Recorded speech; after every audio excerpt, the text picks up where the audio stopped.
Morning, everyone. Good morning. I'm sure this gentleman sitting next to me does not need an introduction, but I want to give a little bit of one. 6-time Pro Bowler, 3 times he led the NFL in receiving touchdowns, and a Hall of Famer. I did all of that?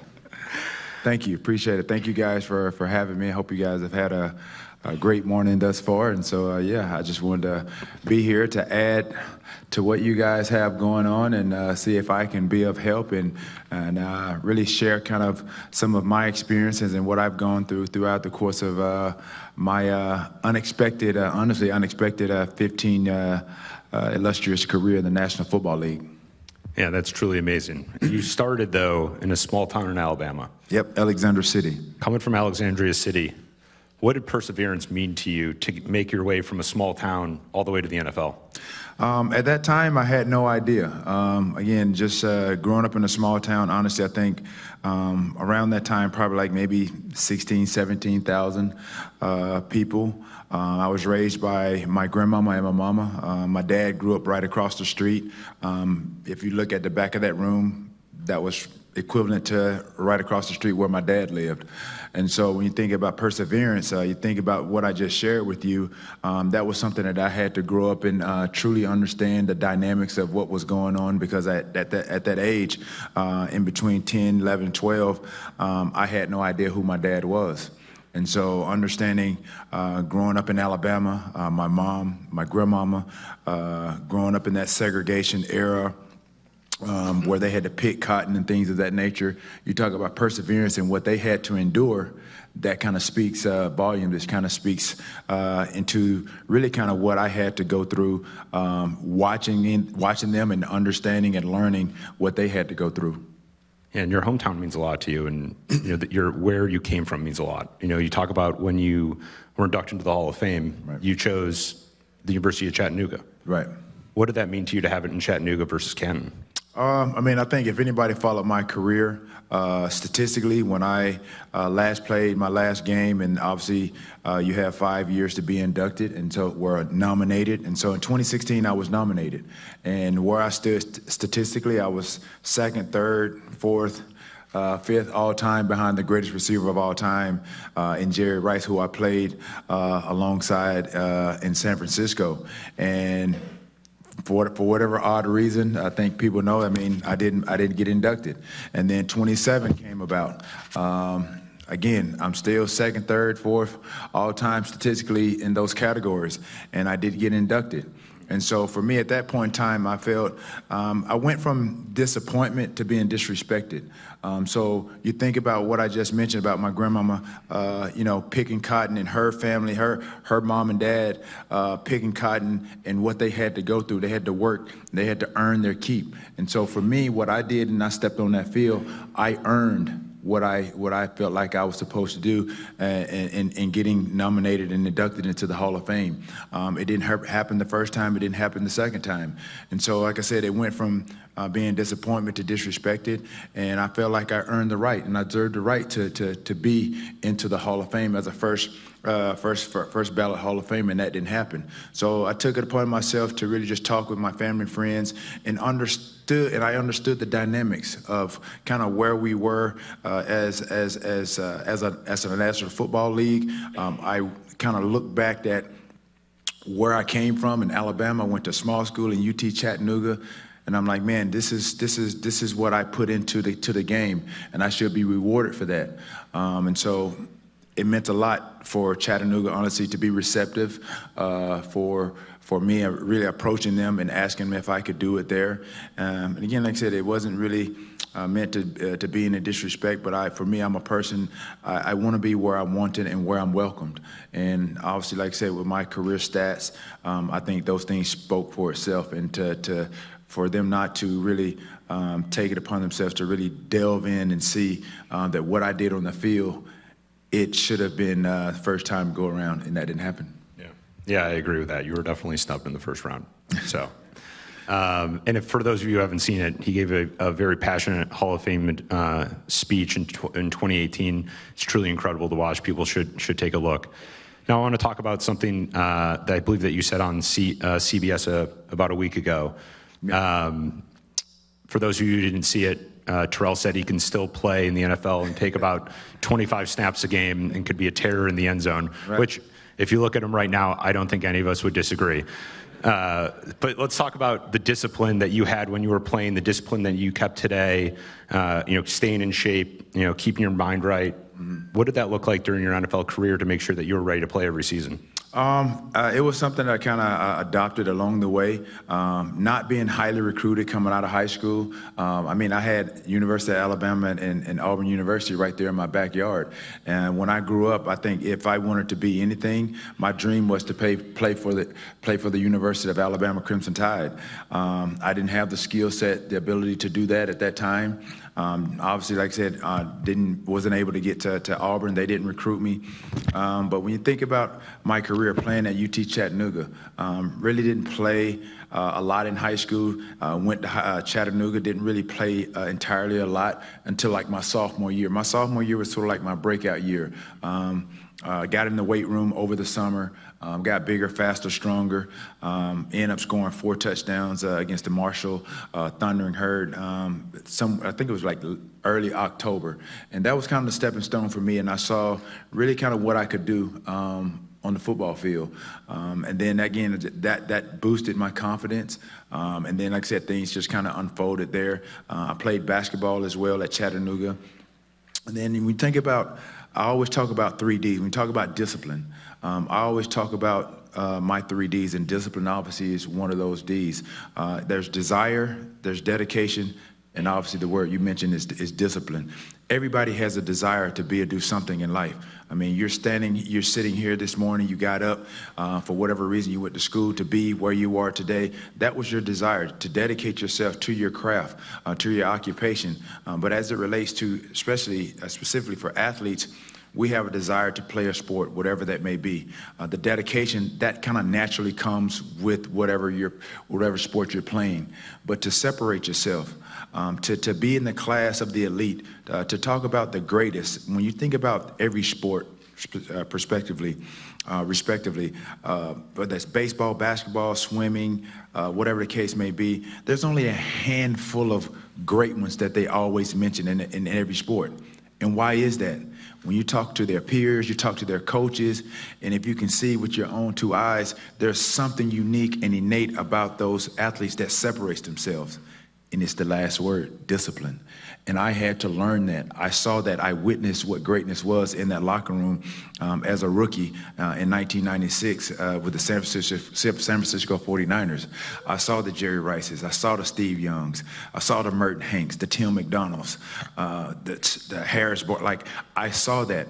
I wanted to be great. I wasn't great when I left high school. I wasn't great when I left college. I had the potential.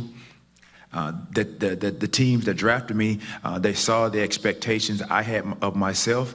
They drafted me on potential, but I had to build on that. And when you think about, like, I'm a basketball fan. I love basketball. Over the last 5-10 years, everybody's been, hearing the debate about who's the greatest basketball player of all time. Is it Michael Jordan? Is it LeBron? I feel they're disrespecting Kobe because it's only, for me, it's Michael Jordan, is Kobe, and then it's whomever after that. But those two, Michael Jordan and Kobe Bryant, when you talk about discipline, specifically Kobe, because he patterned his game after the greatest, and Michael Jordan. When you think about Kobe, he was meticulous. That's what discipline is, like getting up at 4:30 in the morning, like even the Olympics, you've seen the documentaries, you've seen the stories, you hear the stories about what this guy did when nobody's watching. That's what discipline is. And so I took that upon myself to do some of those things because I wanted to become bigger, faster, stronger. I wanted to be in the conversation as some of the greats throughout the course of my career. And I couldn't have done that if I didn't put the work in. I had the desire, I dedicated myself, but discipline, when it comes to discipline, that's what separates the great from the good. Yeah, and that's a great point. You had extraordinary discipline. You had the stats to prove and back up your entire game, but it didn't stop the media from coming after you pretty often.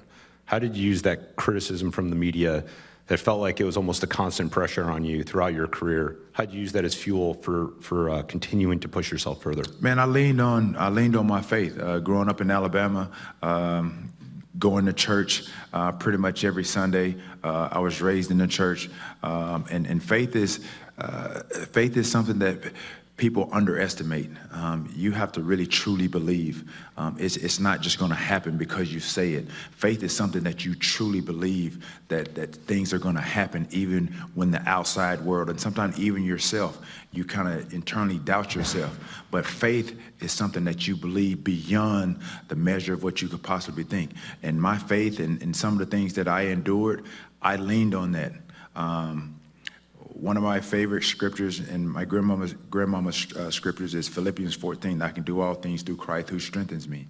And with that scripture in itself, it can apply. You can use that to do anything.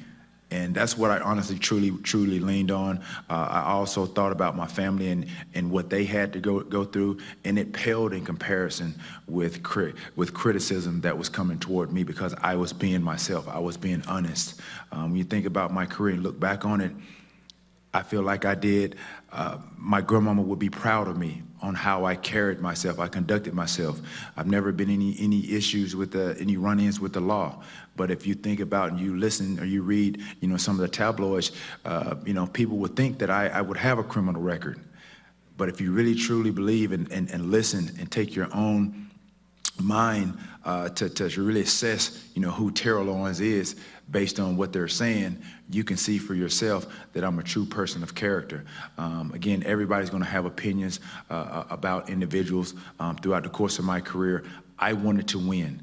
I knew what I did in the offseason to put not only myself in the best position to perform in which they were paying me, but I put myself in the best position to help my team in whatever organization I played for. I put myself in the position to help them win as well. And that's what I devoted my career to. Again, I saw what greatness looked like when I wasn't even nowhere close to being in the conversation of being one of the greatest, or mentioned at one of the greatest in 1996 when I got drafted.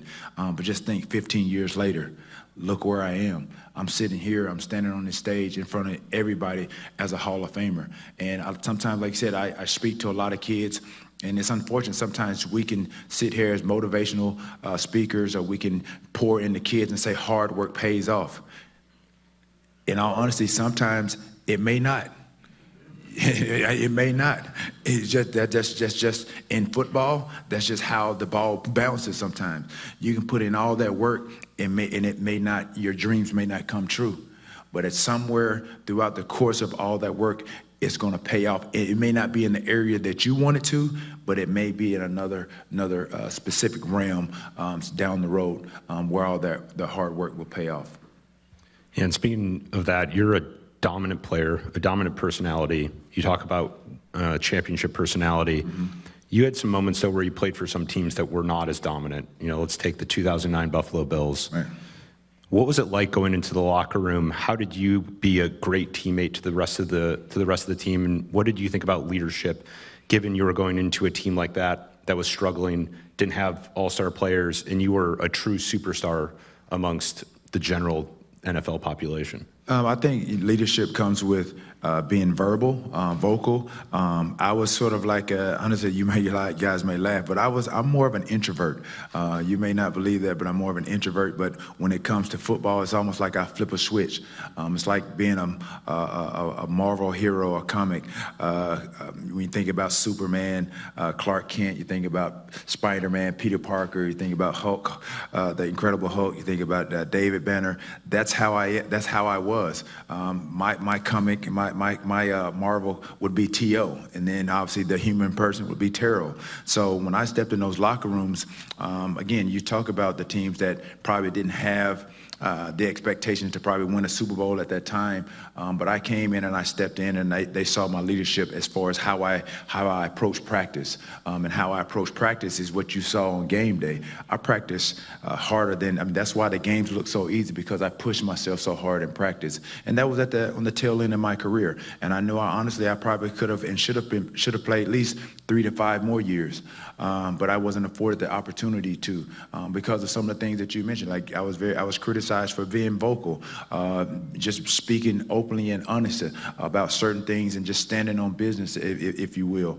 But when it came to those situations, my leadership came with just kind of like leading by example. I let my play do the talking for me. And then at that time, again, if I needed to speak up and stand up and pour into certain individuals about certain things that I saw that they needed guidance or direction in, then I did that. But leadership can come in a number of ways. Yeah, and looking back on your career, you've obviously learned a lot over the course of your 15-year career and even post the NFL. What would you go back and tell yourself as a rookie if you could talk to yourself today? I think I don't think I enjoyed the game as much as people saw or thought I did. Now just looking back on and just watching some guys have fun and just now being 51 years old and then going back just like 30 years, like, man, what could I have done differently? I wish I could have honestly just probably been more social. But I was a product of my environment. I grew up in a household with my 2 sisters and my brother. My grandma was very, very strict. We didn't get to really play with the kids in the neighborhood. So again, that in a sense, it affected me kind of like as far as my social life. I wasn't like totally antisocial, but I wasn't a social butterfly either. But the people that knew me and it was around me, my teammates, they knew I love to have fun. I like to crack jokes. I'm a very personable person. And I think if you just listen, if you follow my career, despite all the criticism, you've never heard any of my teammates say any bad things about me. So that was what was so crazy about this Hall of Fame situation, where they used everything outside of the scope of the criteria to not put me in. And they talked about me disrupting locker rooms and me not getting along with teammates or what have you. But not everybody in any environment gets along with everybody, the best they can. You know what I mean? And so I was no different. I tried to respect, my teammates. I respected my coaches. But yeah, none of my teammates have ever said anything bad about me, and I think that speaks volumes in itself. Yeah, and you talk a lot about your mom and your grandma. Yeah. Looking back over the course of your entire life, even going back to Alexandria City, what type of influence did they have on your life that puts you in the seat you're in today? Just realizing at that time, at that age, I didn't really understand what my grandmama and my mom was doing. My mama had, she was a seamstress. She was working 2 and 3 jobs. My mama had me at like 16 or 17. I can't imagine me being a dad at that age. Obviously, I became a dad at around age 25.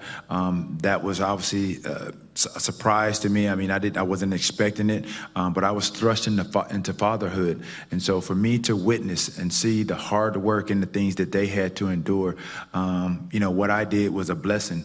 God put me in a situation. He blessed me with a skill set and a talent, and I had to build on that. I could have let it go to waste. There's a lot of talent. There's a lot of kids that, just go off natural ability. You think of where we are now, if you look at the whole system of NIL, it's created a monster in football, good and bad. And so I'm just fortunate that I was able to kind of see along the way really the hardships and really realize that what I was doing really was truly a blessing, and I would have done myself a disservice. I think I would have done God a disservice to waste the talent that I had. And I knew, like I said, growing up in high school, there were so many superstars, so many athletes that were so far superior in skill set.